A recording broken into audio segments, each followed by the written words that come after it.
Jose ஆகமம் அதிகாரம் 1. யூதாவின் அரசர்களாகிய ஓசியாஸ், யோவத்தாம், ஆக்காஸ், எசெக்கியாஸ் ஆகியோரின் நாட்களிலும், இஸ்ராயேலின் அரசனாகிய யோவாஸ் என்பவனின் மகன் யெரொபோவாமின் நாட்களிலும், பேயேரி என்பவனின் மகனான ஓசேயுக்கு அருளப்பட்ட ஆண்டவரின் திருவாக்கு இதுவே.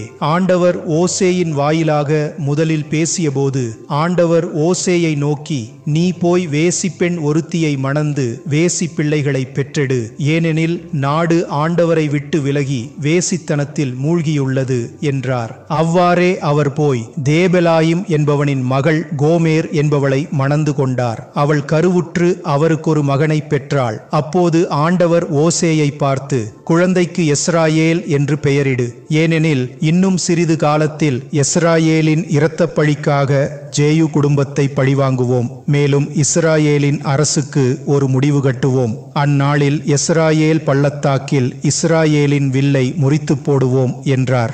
கோமேர் மறுபடியும் கருவுற்று பெண் குழந்தை ஒன்றை பெற்றாள்.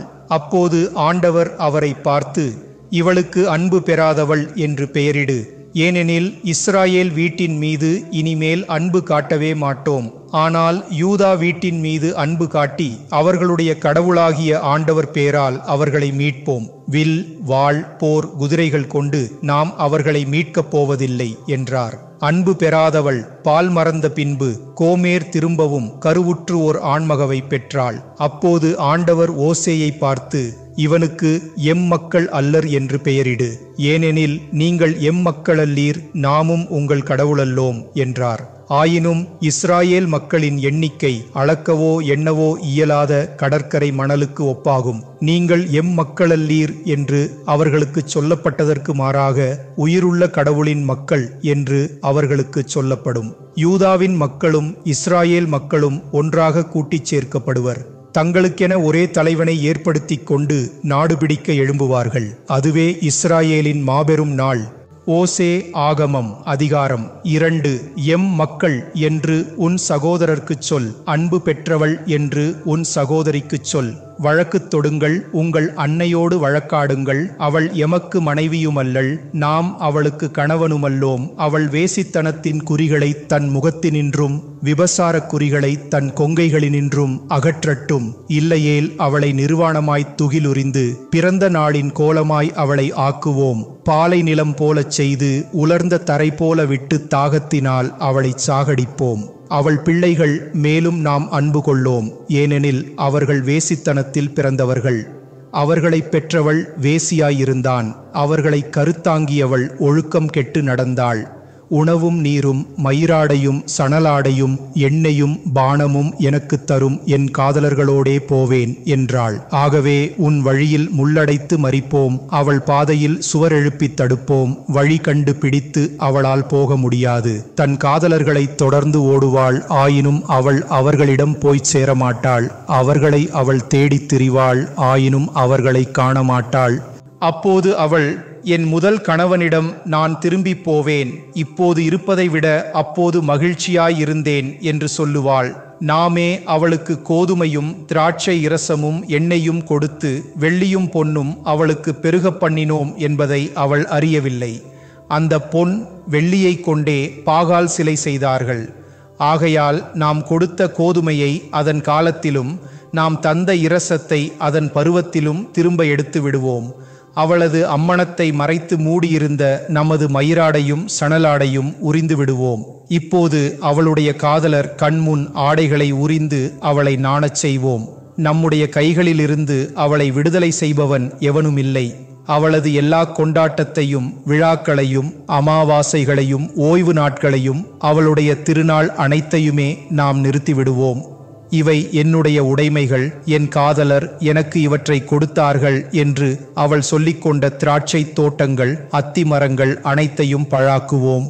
அவற்றை நாம் காடாக்கி விடுவோம். காட்டு மிருகங்கள் அவற்றை பாழ்படுத்தும். பாகால்களின் விழாக்களை அவள் கொண்டாடி அவற்றுக்கு நறுமணப் பொருட்கள் கொளுத்தி வளையல்களாலும் நகைகளாலும் தன்னை அணி செய்து தன் காதலர்கள் பின்னாலேயே போய் நம்மை மறந்ததற்கு அவளை பழிவாங்குவோம் என்கிறார் ஆண்டவர். ஆதலால் இதோ நாம் அவளை நயமாக கவர்ந்தெழுத்து பாலை நிலத்துக்கு கூட்டிப் போய் அவள் நெஞ்சோடு பேசுவோம். நாம் அவளுடைய திராட்சை தோட்டங்களை அவளுக்கு திரும்ப கொடுப்போம். ஆக்கோர் என்கிற பள்ளத்தாக்கை நம்பிக்கையின் வாயிலாய் ஆக்குவோம். அப்பொழுது அவள் தன் இளமையின் நாட்களிலும் எகிப்து நாட்டினின்று வெளியேறிய காலத்திலும் செய்தது போல் அன்பு கண்பு செய்வாள். அந்நாளில் என் கணவன் என நம்மை அவள் சொல்லுவாள், என் பாகாலே எனச் சொல்ல மாட்டாள் என்கிறார் ஆண்டவர். அவளுடைய வாயினின்று பாகால்களின் பெயர்களை எடுத்து விடுவோம். இனிமேல் அவர்களை பெயரிட்டு அழைக்க மாட்டாள். அந்நாளில் வயல்வெளி மிருகங்களோடும் வானத்து பறவைகளோடும் நிலத்தில் ஊர்வனவற்றோடும் அவளுக்காக நாம் ஓர் உடன்படிக்கை செய்வோம். வில்லையும் வாளையும் போரையும் நாட்டினின்றே நாம் அகற்றிவிட்டு அவளை அச்சமின்றி ஓய்ந்திருக்கச் செய்திடுவோம். முடிவில்லா காலத்திற்கும் உன்னை மணமுடிப்போம். நேர்மையிலும் நீதியிலும் நிலையான அன்பிலும் இரக்கத்திலும் உன்னை நாம் திருமணம் செய்து கொள்வோம். பிரமாணிக்கத்துடன் நாம் உன்னை மணந்து கொள்வோம். நாமே ஆண்டவர் என்பதை நீயும் அறிந்து கொள்வாய். அந்நாளில் நாம் வானத்தின் மன்றாட்டை ஏற்போம். அது நிலத்தின் கோரிக்கையை கேட்கும். நிலமானது கோதுமை, திராட்சை இரசம், எண்ணெய் இவற்றின் மன்றாட்டை ஏற்கும் என்கிறார் ஆண்டவர். நிலத்தில் நமக்காக அவளை விதை போல விதைப்போம். அன்பு பெறாதவள் மேல் நாம் அன்பு கூறுவோம். எம் மக்களல்லர் என்பவனை நோக்கி எம் மக்கள் என்போம். அவனும் நீரே என் கடவுள் என்பான். ஓசே ஆகமம் அதிகாரம் 3. ஆண்டவர் மீண்டும் என்னிடம் சொன்னதாவது: வேற்று தெய்வங்கள் மேல் பற்றுக்கொண்டு உலர்ந்த திராட்சை அடைகளை விரும்புகின்ற இஸ்ராயேல் மக்கள் மேல் ஆண்டவர் எவ்வாறு அன்பு கொண்டுள்ளாரோ அவ்வாறே வேறொருவனால் காதலிக்கப்பட்டவளும் விபசாரியுமான ஒருத்தி மேல் நீ காதல் கொள். அவளை நான் 15 வெள்ளிக்காசும் 1.5 கலம் வார்கோதுமையும் கொடுத்து எனக்கென்று வாங்கிக் கொண்டேன். பின்பு அவளை நோக்கி, நீ வேசியாய்த் திரியாமலும் வேறொருவனுக்கும் உடைமையாகாமலும் நெடுநாள் எனக்கே உரியவளாக வாழ வேண்டும். நானும் அவ்வாறே வாழ்வேன் என்றேன். ஏனெனில் இஸ்ராயேல் மக்கள் நெடுநாளைக்கு அரசனும் தலைவனுமின்றி, பலியும் பீடமுமின்றி, அர்ச்சகரும் ஆசாரியனுமின்றி இருப்பார்கள். அதற்கு பிறகு இஸ்ராயேல் மக்கள் மனந்திரும்பி தங்கள் கடவுளாகிய ஆண்டவரையும் தங்கள் அரசனாகிய தாவீதையும் தேடுவார்கள். இறுதி நாட்களில் ஆண்டவரையும் அவர் நன்மைகளையும் நாடி நடுக்கத்தோடு அணுகி வருவார்கள். ஓசே ஆகமம் அதிகாரம் 4. இஸ்ராயேல் மக்களே, ஆண்டவருடைய வாக்கை கேளுங்கள். நாட்டுக்குடிகளோடு ஆண்டவர் வழக்காடப் போகிறார். உண்மையோ பரிவோ நாட்டில் இல்லை. கடவுளை அறியும் அறிவு கூட இல்லை. பொய்யானை, புழுகு, கொலை, களவு, விபசாரம் ஆகியவை நாட்டில் மலிந்துள்ளன. இரத்த பழி மேல் இரத்த பழி குவிகின்றது. ஆதலால் நாடு புலம்புகிறது. அதில் வாழ்கின்ற உயிர்கள் யாவும், வயல்வெளி மிருகங்களும் வானத்து பறவைகளும் ஒருங்கே சோர்வடைந்திருக்கின்றன. கடல் வாழ் மீன்களும் அழிந்து போகின்றன. ஆயினும் எவனும் வழக்காட வேண்டா, எவனும் குற்றஞ்சாட்ட வேண்டா. அர்ச்சகனே, உன்னைத்தான் குற்றஞ்சாட்டுகிறோம். பகலிலே நீ இடறி விழுகிறாய். இரவில் தீர்க்கதரிசியும் உன்னோடு இடறி விழுகிறான். உன் தாயை நாம் அழித்து விடுவோம். அறிவின்மையால் நம் மக்கள் அழிகிறார்கள். நீ அறிவை புறக்கணித்தது போல நீ நமக்கு அர்ச்சகனாயிராதபடி நாமும் உன்னை புறக்கணிப்போம். உன் கடவுளின் திருச்சட்டத்தை நீ மறந்துவிட்டதால் நாமும் மக்களை மறந்து விடுவோம். எவ்வளவுக்கு அவர்கள் பலுகினார்களோ அவ்வளவுக்கு அவர்கள் நமக்கு எதிராக பாவம் செய்தனர். அவர்களது மகிமையை மானக்கேடாய் மாற்றிவிடுவோம். நம் மக்களின் பாவங்களால் இவர்கள் வயிறு வளர்க்கிறார்கள். அவர்கள் அக்கிரமம் செய்யும்படி இவர்கள் ஏங்குகிறார்கள். அர்ச்சகன் எவ்வழியோ அவ்வழியே மக்களும். அவர்களுடைய நெறிகளுக்காக அவர்களை தண்டிப்போம். அவர்களுடைய செயல்களுக்கேற்ப பலனளிப்போம். அவர்கள் சாப்பிடுவார்கள், ஆனால் நிறைவடைய மாட்டார்கள். வேசித்தனம் செய்தாலும் அவர்கள் பலுக மாட்டார்கள். ஏனெனில் வேசித்தனத்தில் ஈடுபடுவதற்காக ஆண்டவரை அவர்கள் கைவிட்டார்கள். திராட்சை இரசம் புத்தம், புதிய திராட்சை இரசம் அறிவை மழுங்கச் செய்கின்றது. நம் மக்கள் மரக்கட்டையிடம் குறி கேட்கின்றனர். அவர்கள் கோல் மறைமொழிகள் கூறிடும். விபசார புத்தி அவர்களை நெறிதவரச் செய்தது. விபசாரம் செய்வதற்காக அவர்கள் தங்கள் கடவுளை விட்டு அகன்றனர். மலைகளின் உச்சியில் அவர்கள் பலியிடுகிறார்கள். குன்றுகளின் மேலும் குளிர்ந்த நிழல் தருவதால் கருவாலி மரம், புன்னை மரம், தேவதாரு மரம் இவற்றின் கீழும் பலி செலுத்துகிறார்கள். ஆதலால் உங்கள் புதல்வியர் வேசித்தனம் செய்கிறார்கள். உங்கள் மனைவியரும் விபசாரம் புரிகின்றார்கள். உங்கள் புதல்வியர் வேசித்தனம் செய்யினும் உங்கள் மனைவியர் விபசாரம் புரிந்தாலும் நாம் அவர்களை தண்டிக்க மாட்டோம். ஏனெனில் ஆண்களே வேசிகளோடு திரிகிறார்கள், தேவதாசிகளோடு சேர்ந்து பலியிடுகிறார்கள். இவ்வாறு அறிவற்ற அம்மக்கள் அழிந்து போகிறார்கள். இஸ்ராயேலே, நீ விபசாரியாய்ப் போனாலும் யூதாவாகிலும் குற்றமற்றவளாய் இருக்கட்டும். கல்கலாவுக்கு போகாதீர்கள், பெத்தாவென் என்னுமிடத்திற்கும் செல்ல வேண்டா. ஆண்டவர் மேல் ஆணை என்று நீங்கள் ஆணையிடவும் வேண்டா. கட்டுக்கடங்காத இளம் பசுபோல் இஸ்ராயேல் மக்கள் பிடிவாதமாயிருக்க, அவர்களை ஆண்டவர் பரந்த புல்வெளியில் ஆட்டுக்குட்டியைப் போல மேய்க்க முடியுமா? எப்ராயீம் சிலைகளோடு சேர்ந்து கொண்டான், அவனை விட்டு விலகியிரு. குடிவெறியர் கூட்டமாகிய அவர்கள் வேசித்தனத்தில் மூழ்கி கிடக்கிறார்கள். தங்களுடைய மகிமையைக் காட்டிலும் மானக்கேட்டையே மிகுதியாய் விரும்புகிறார்கள். காற்று அவர்களை தன் இறக்கைகளில் மூடிக்கொண்டது. தாங்கள் இட்ட பலிகளை குறித்து தலை நாணுவர். ஓசே ஆகமம் அதிகாரம் 5. அர்ச்சகர்களே, இதை கேளுங்கள். இஸ்ராயேல் வீட்டாரே, கவனியுங்கள். அரச குடும்பத்தினரே, செவி கொடுங்கள். உங்களுக்கு எதிராகவே தண்டனை தீர்ப்பு தரப்படுகிறது. ஏனெனில் மிஸ்பாவில் நீங்கள் கண்ணியாகவும் தாபேரில் விரிக்கப்பட்ட வலையாகவும் இருந்திருக்கிறீர்கள். வஞ்சகப்படுகுழியில் அவர்கள் சிக்கிக் கொண்டனர். ஆதலால் அவர்கள் அனைவரையும் தண்டிக்கப் போகிறோம்.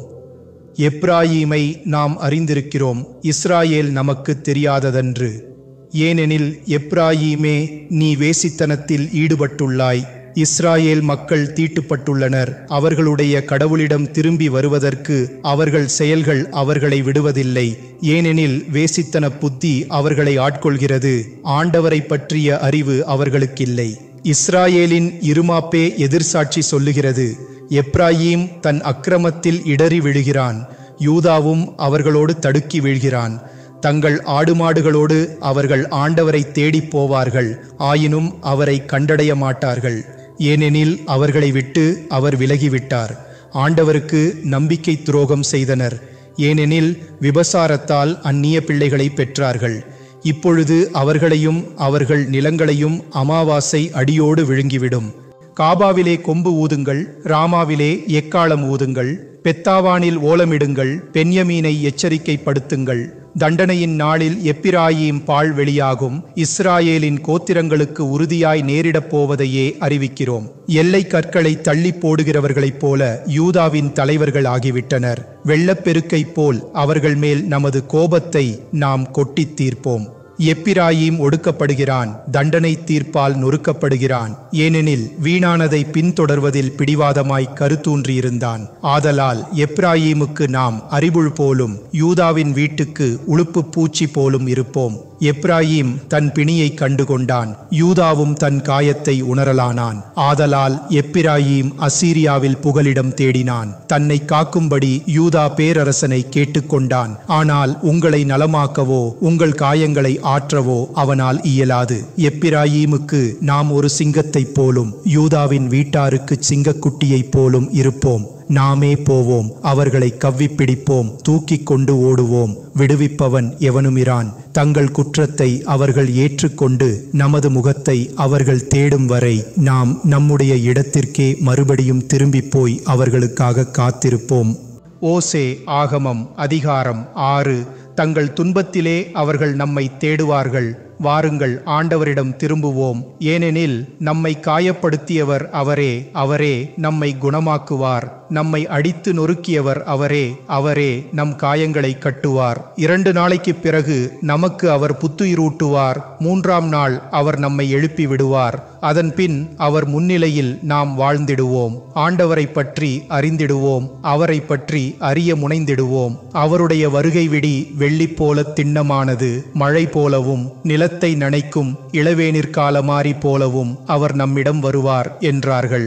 எப்ராயீமே, உன்னை நாம் என்ன செய்வோம்? யூதாவே, உன்னை நாம் என்ன செய்வோம்? விடியற்காலையின் மேகம் போலும் கதிரவனை கண்ட பனி போலும் உங்கள் அன்பு இருக்கிறதே. ஆதலால் தான் இறைவாக்கினர்களை கொண்டு நாம் அவர்களை வெட்டி வீழ்த்தினோம். நமது வாய்மொழிகளால் அவர்களை கொன்றொழித்தோம். நமது தீர்ப்பு வெட்ட வெளிச்சம் போல வெளிப்படுகிறது. ஏனெனில் நாம் விரும்புவது பலியை அன்று, அன்பையே நாம் விரும்புகிறோம். தகன பலிகள் நமக்கு வேண்டியதில்லை, கடவுளை அறியும் அறிவே நாம் விரும்புகிறோம். அவர்களோ ஆதாமை போல் உடன்படிக்கையை மீறினர், அதனால் நமக்கு நம்பிக்கை துரோகம் செய்தனர். காலாத் கொடியவர்கள் நிறைந்த பட்டணம், இரத்தக்கரை அங்கே படிந்துள்ளது. வழிபோக்கருக்காக காத்திருக்கும் கள்ளர் போல் அர்ச்சகர்களின் கூட்டம் சிக்கேம் வழியில் காத்திருந்து கொலை செய்கிறது. கொடுமையென்றோ அவர்கள் செய்வது? குலை நடுங்கும் செயலொன்றை நாம் இஸ்ராயேல் வீட்டாரிடம் கண்டோம். அங்கே எப்ராயீமின் வேசித்தனம் கண்டோம். இஸ்ராயேல் தீட்டுப்பட்டிருந்தது. யூதாவே, உனக்கும் அறுவடை காலம் குறிக்கப்பட்டுள்ளது.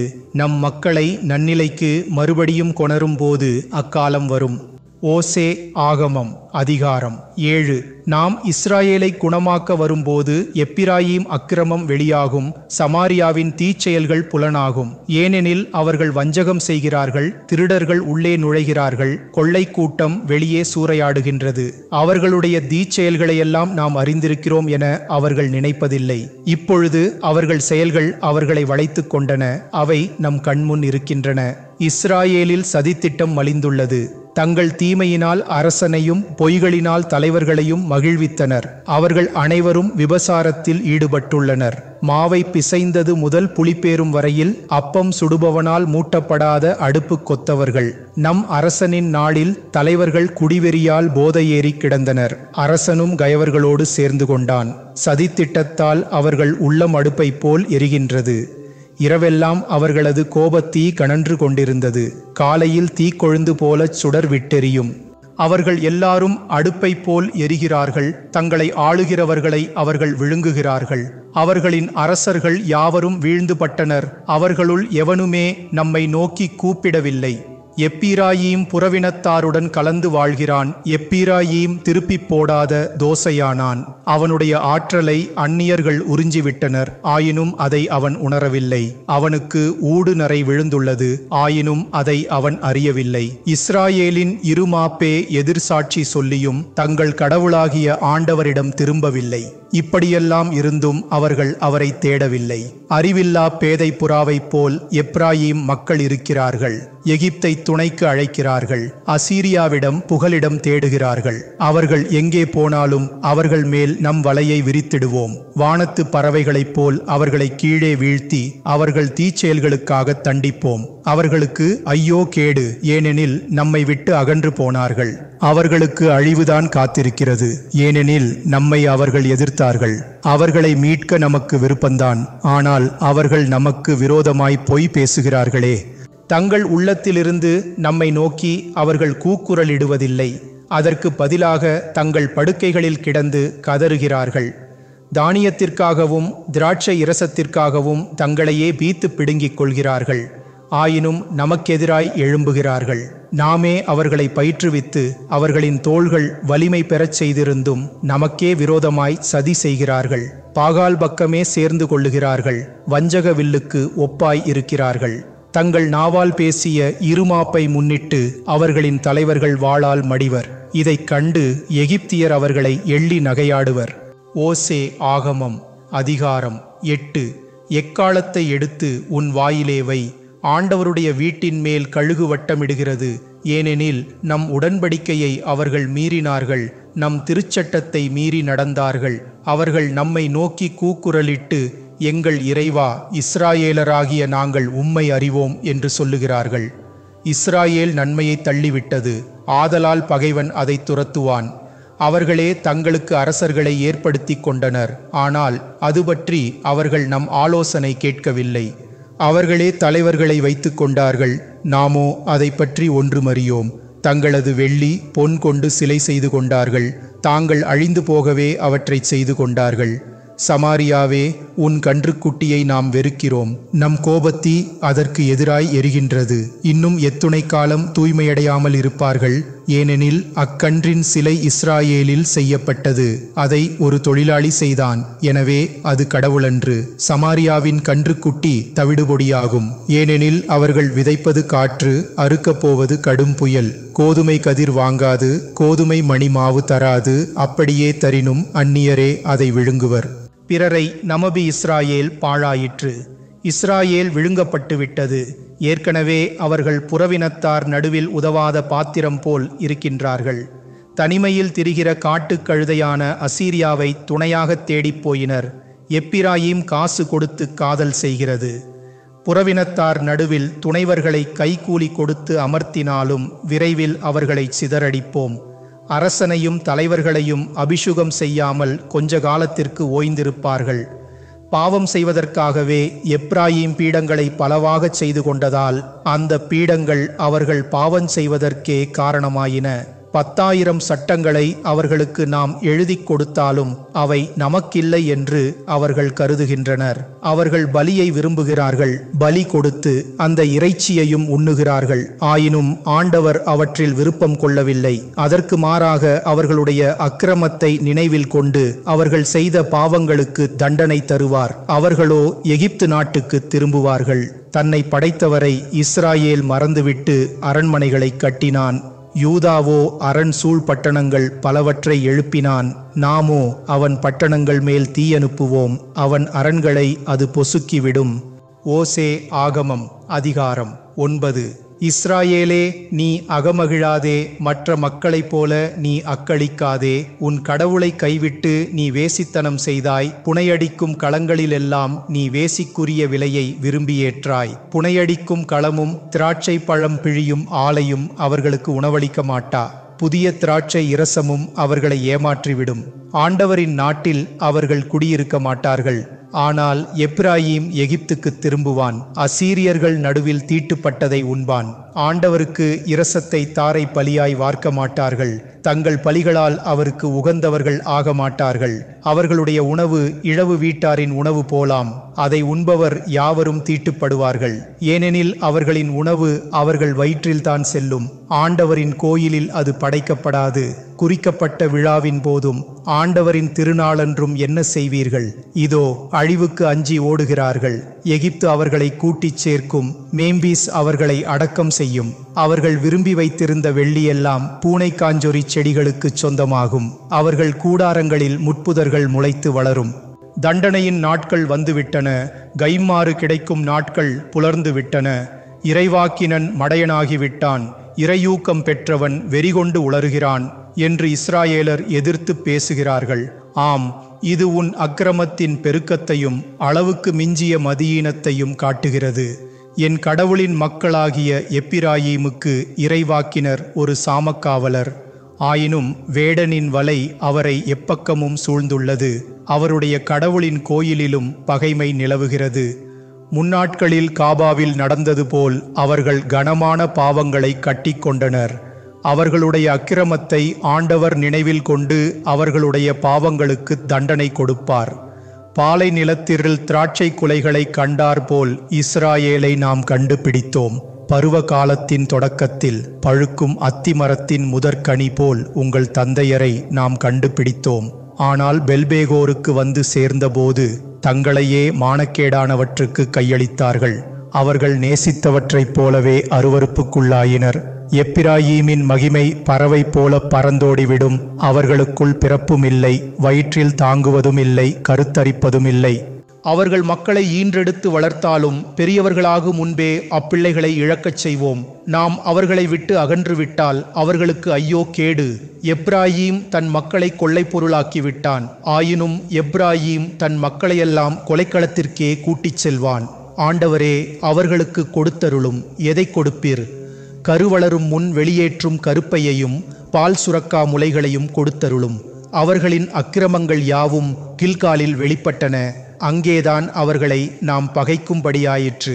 அவர்களுடைய தீச்செயல்களை முன்னிட்டு நம் வீட்டினின்று நாம் அவர்களை விரட்டியடிப்போம். அவர்களுக்கு இனி நாம் அன்பு செய்வோம். ஏனெனில் அவர்களின் தலைவர்கள் அனைவரும் கலகக்காரர்களாவர். எப்பிராயீம் மக்கள் வெட்டுண்டு வீழ்ந்தனர். அவர்களுடைய வேர் உலர்ந்து போயிற்று. இனிமேல் அவர்கள் கனி கொடுக்க மாட்டார்கள். அப்படியே கொடுத்தாலும் அவர்களுடைய அன்பு குழந்தைகளை நாம் மாய்த்து விடுவோம். என் கடவுள் அவர்களை தள்ளிவிடுவார். ஏனெனில் அவர்கள் அவருக்கு செவி கொடுக்கவில்லை. புறவினத்தார் நடுவில் அவர்கள் நாடோடிகளாய் திரிவார்கள். ஓசே ஆகமம் அதிகாரம் 10. இஸ்ராயேல் தழைத்து வளர்ந்த ஒரு திராட்சை கொடி. அது நிரம்ப கனிகளை கொடுத்தது. எவ்வளவு மிகுதியாக கனிகளை கொடுத்ததோ அவ்வளவு மிகுதியாக பீடங்களை அமைத்தது. நாடு எவ்வளவுக்கு சிறப்புற்றதோ அவ்வளவுக்கு சிலைகள் சிறப்பு பெற்றன. இருமனம் கொண்ட மக்கள் அவர்கள், ஆதலால் அவர்கள் தண்டனை பெறுவார்கள். ஆண்டவரோ அவர்களுடைய பீடங்களை தகர்த்திடுவார், அவர்களுடைய சிலைகளை நொறுக்கிடுவார்.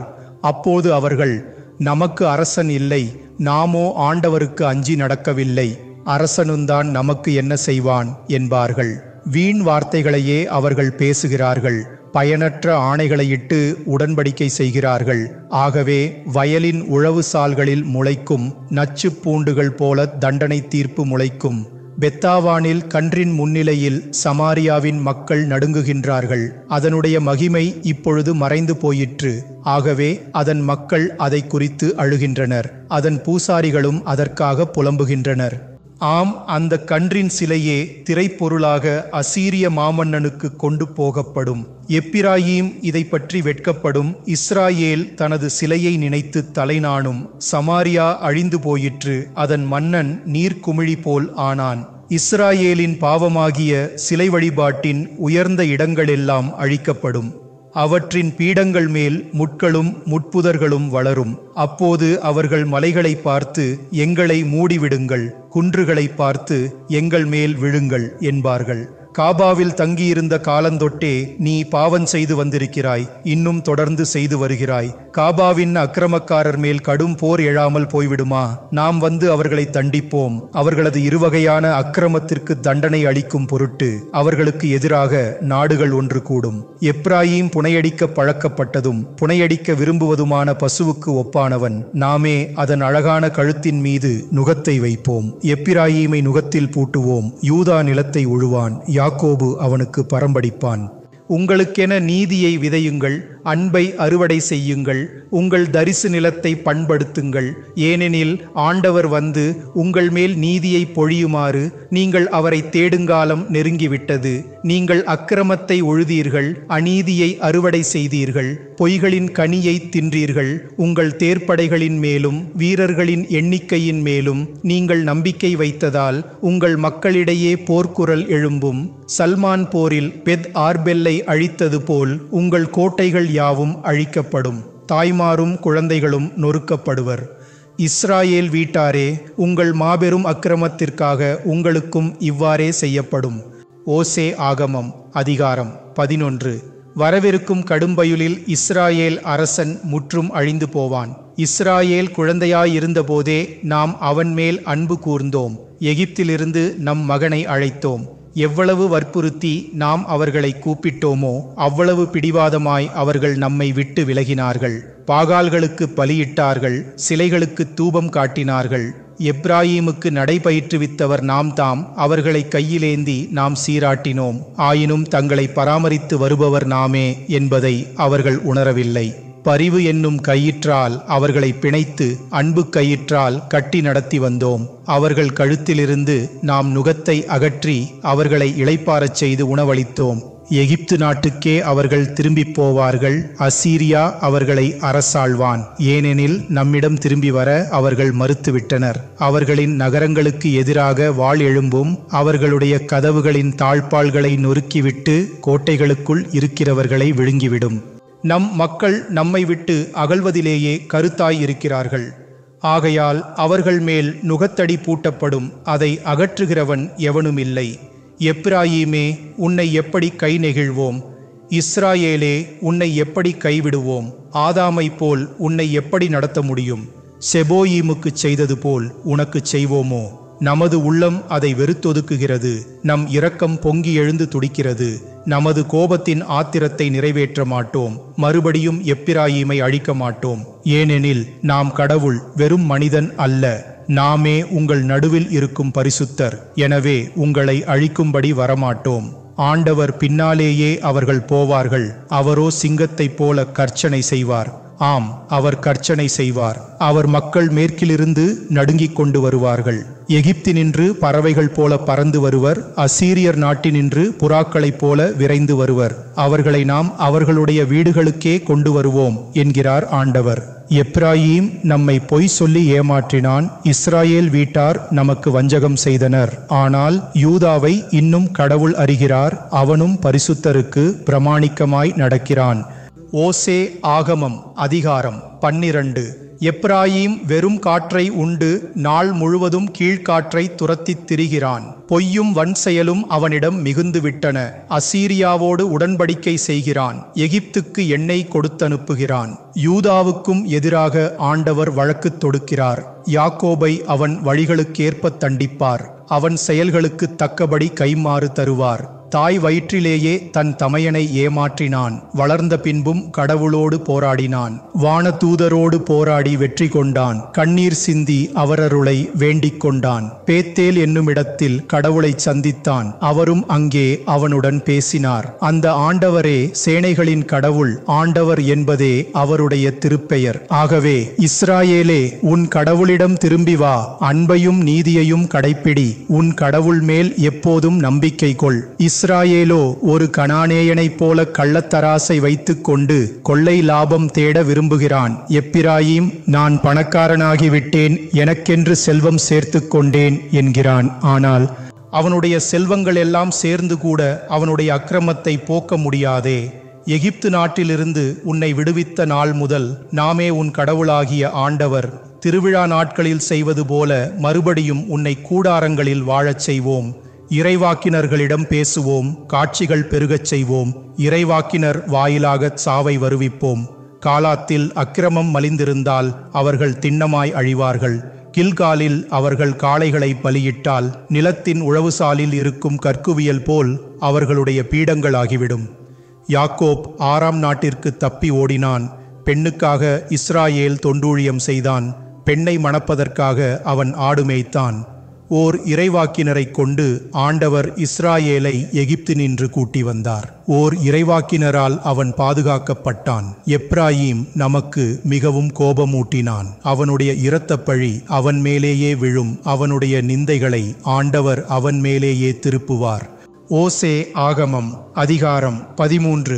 எப்பிராயீம் பேசியபோது மனிதர் நடுங்கினர். இஸ்ராயேலில் அவன் மிக உயர்த்தப்பட்டான். ஆனால் பாகாலை வழிபட்ட பாவத்தில் வீழ்ந்தான், மடிந்தான். இப்பொழுதோ தீவின் மேல் தீவினை செய்கிறார்கள். வார்ப்பிட்ட சிலைகளை தங்களுக்கெனச் செய்கிறார்கள். அவர்களுடைய வெள்ளியில் செய்யப்பட்ட சிலைகள் அவை யாவும் தட்டானுடைய கைவேலைகளே. இவற்றுக்கு பலியிடுங்கள் என்கிறார்கள். கன்றுக்கு கட்டிகளை மனிதர் முத்தம் செய்கிறார்கள். ஆகையால் அவர்கள் காலை நேரத்து பனி போலும் விரைவில் உலர்ந்து போகும் பனித்துளி போலும் களத்திலிருந்த துரும்பு சுழற்காற்றில் சிக்கியது போலும் பலகணி வழியாய் வெளிப்பட்ட புகை போலும் ஆவார்கள். எகிப்து நாட்டினின்று உன்னை விடுவித்த நாள் முதல் நாமே உன் கடவுளாகிய ஆண்டவர். நம்மை தவிர வேறு கடவுளை நீ அறிவாய். நம்மையன்றி வேறு மீட்பரும் இல்லை. வறண்ட நிலமாகிய பாலைவெளியில் உன்னை அறிந்து ஆதரித்தவர் நாமே. ஆனால் அவர்கள் வளமான மேய்ச்சலால் வயிறு நிறைந்தனர். வயிறு நிறைந்ததும் அவர்கள் செருக்குற்று நம்மை மறந்து போனார்கள். ஆனால் நாம் அவர்களுக்கு ஒரு சிங்கம் போல் இருப்போம். வேங்கை போல பாய வழியோரத்தில் மறைந்திருப்போம். குட்டிகளை பறிகொடுத்த பெண் கரடி போல் அவர்கள் மேல் பாய்ந்து மார்பை பிளப்போம். சிங்கத்தைப் போல் அங்கேயே அவர்களை தின்றொழிப்போம். காட்டு மிருகங்கள் அவர்களை கிழித்தெறியும். இஸ்ராயேலே, உன்னை நாம் அழிக்கப் போகிறோம். உனக்கு உதவி செய்ய வல்லவன் யார்? எனக்கு ஓர் அரசன் கொடும், தலைவர்கள் கொடும் என்று நீ நம்மிடம் கேட்டாயே. அந்த அரசன் எங்கே? தலைவர்கள் எங்கே? அவர்கள் இப்பொழுது உன்னையும் உன் நகரங்களையும் மீட்கட்டுமே. எரிச்சலோடு உனக்கு அரசனை தந்தோம். கோபத்தில் அவனை நாம் எடுத்துவிட்டோம். எப்பிராயீமின் அக்கிரமம் சேர்த்து வைக்கப்பட்டுள்ளது. அவனுடைய பாவம் சேமித்து வைக்கப்பட்டுள்ளது. பிரசவ வேதனைகள் அவனுக்கு வருகின்றன. ஆனால் அவன் ஒரு புத்தியில்லா பிள்ளை.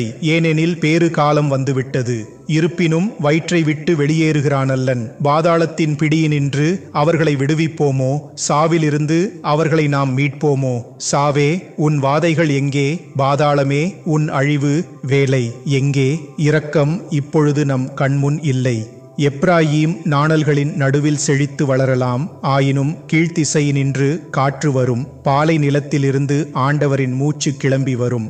வந்து நீரோடைகளையும் நீரூற்றுகளையும் வறண்டு போகச் செய்யும். விலையுயர்ந்த பொருட்களையெல்லாம் வாரிக் கொண்டு போம். இஸ்ராயேலே, உன்னை நாம் அழிக்கப் போகிறோம். உனக்கு உதவி செய்ய வல்லவன் யார்? எனக்கு ஓர் அரசன் கொடும், தலைவர்கள் கொடும் என்று நீ நம்மிடம் கேட்டாயே. அந்த அரசன் எங்கே? தலைவர்கள் எங்கே? அவர்கள் இப்பொழுது உன்னையும் உன் நகரங்களையும் மீட்கட்டுமே. எரிச்சலோடு உனக்கு அரசனை தந்தோம். கோபத்தில் அவனை நாம் எடுத்துவிட்டோம். எப்பிராயீமின் அக்கிரமம் சேர்த்து வைக்கப்பட்டுள்ளது, அவனுடைய பாவம் சேமித்து வைக்கப்பட்டுள்ளது. பிரசவ வேதனைகள் அவனுக்கு வருகின்றன, ஆனால் அவன் ஒரு புத்தியில்லா பிள்ளை, ஏனெனில் பேறுகாலம் வந்துவிட்டது. இருப்பினும் வயிற்றை விட்டு வெளியேறுகிறான் அல்லன். பாதாளத்தின் பிடியினின்று அவர்களை விடுவிப்போமோ? சாவிலிருந்து அவர்களை நாம் மீட்போமோ? சாவே, உன் வாதைகள் எங்கே? பாதாளமே, உன் அழிவு வேலை எங்கே? இரக்கம் இப்பொழுது நம் கண்முன் இல்லை. எப்பிராயீம் நாணல்களின் நடுவில் செழித்து வளரலாம், ஆயினும் கீழ்த்திசையினின்று காற்று வரும், பாலை நிலத்திலிருந்து ஆண்டவரின் மூச்சு கிளம்பி வரும், வந்து நீரோடைகளையும் நீரூற்றுகளையும் வறண்டு போகச் செய்யும், விலையுயர்ந்த பொருட்களையெல்லாம் வாரிக்கொண்டு போம். ஓசே ஆகமம் அதிகாரம் 14. சமாரியா அழியக் கடவது, ஏனெனில் தன் கடவுளை எதிர்த்து கோபமூட்டிற்று. அதன் குடிமக்கள் வாளால் மடிய கடவார்கள், அவர்களுடைய குழந்தைகள் பாறைகளில் மோதப்படுவர், கர்ப்பவதிகள் வயிறு கிழித்தெறியப்படும். இஸ்ராயேலே, உன் கடவுளாகிய ஆண்டவரிடம் திரும்பி வா, ஏனெனில் உன் அக்கிரமத்தினாலேயே நீ வீழ்ச்சியுற்றாய். வாய்விட்டுச் சொல்லி ஆண்டவரிடம் திரும்புங்கள். அக்கிரமங்களையெல்லாம் அப்புறப்படுத்தியருளும், நன்மையானதை ஏற்றுக்கொள்ளும், உதடுகளால் தரும் காணிக்கையை உமக்களிக்கிறோம். அசீரியர் எங்களை காக்க மாட்டார்கள், குதிரைகள் மேல் நாங்கள் இனி ஏறமாட்டோம். எங்கள் கைவேலைப்பாடுகளை நோக்கி எங்கள் இறைவா என்று சொல்ல மாட்டோம், ஏனெனில் திக்கற்ற பிள்ளைக்கு பரிவு காட்டுபவர் நீரே என்று ஆண்டவரிடம் சொல்லுங்கள். அவர்களுடைய பிரமாணிக்கமின்மையை நாம் குணமாக்குவோம், அவர்கள் மேல் உளமாற அன்பு கூர்வோம், ஏனெனில் அவர்கள் மேலிருந்த நம் சினம் ஆறிவிட்டது. நாம் இஸ்ராயேலுக்கு பனி போல இருப்போம், அவன் லீலியைப் போல தளிர்ப்பான், லீபானைப் போல வேரூன்றி நிற்பான். அவனுடைய கிளைகள் நீண்டு படரும், ஒலிவ மரம் போல் அவன் அழகு இருக்கும், லீபானைப் போல் அவன் நறுமணம் பரப்புவான். நமது நிழலில் வாழ அவர்கள் திரும்பி வருவர், வளமான தானியமும் திராட்சையும் பயிரிடுவர். லீபானின் திராட்சை இரசம் போல் அவர்களது புகழ் விளங்கும். இனிமேல் எப்பிராயீமுக்குச் சிலைகள் எதற்கு? நாமே அவனுக்கு செவிசாய்த்து கண்காணிக்கிறோம். பசுமையான தேவதாரு மரம் போல் இருக்கிறோம். நீ கனி கொடுப்பது நம்மால்தான். ஞானம் நிறைந்தவன் இவற்றை கண்டுபிடிக்கட்டும், புத்தியுள்ளவன் இவற்றை அறிந்து கொள்ளட்டும். ஏனெனில் ஆண்டவரின் வழிகள் நேர்மையானவை, நேர்மையானவர்கள் அவற்றில் நடக்கிறார்கள், மீறுகிறவர்கள் அவற்றில் இடறி விழுகிறார்கள்.